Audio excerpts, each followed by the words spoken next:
ఒక్కసారిగా మంచు మోహన్ బాబు ఇంటి దగ్గర ఉద్రిక్త వాతావరణం నెలకొంది. దానికి సంబంధించి బ్రేకింగ్ న్యూస్ చూస్తున్నారు.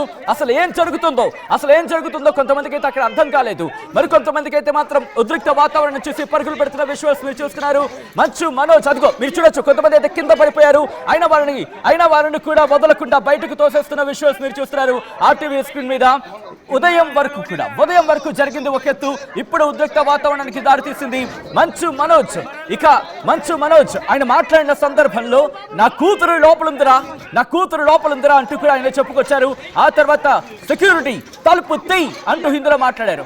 సెక్యూరిటీ ఖోలో గేట్ అంటూ కూడా గేట్ ఖోలో అంటున్నాడు మంచు మనోజ్. ఆ తర్వాత ఎవరు తలుపులు తెరవలేదు. దీంతో మీరు చూడొచ్చు ఆ గేటుకున్న షీట్ ని పూర్తిగా చించేశారు, పూర్తిగా దాన్ని తొలగించారు. ఆ తర్వాత మంచు మనోజ్ తో పాటు మిగతా వాళ్ళందరూ కలిసి జై శ్రీరామ్ అంటూ ఆ గేటును ఒక్కసారిగా అలా నెట్టారు, ఒక్కసారిగా నూకారు, ఒకసారి బదులు కొట్టారు, ఒక్కసారిగా తోసుకెళ్లారు, ఒకసారి గుద్దుకెళ్లారు. దీంతో లోపలికి అందరూ ఒక్కసారిగా వెళ్ళిపోయిన సిచ్యువేషన్.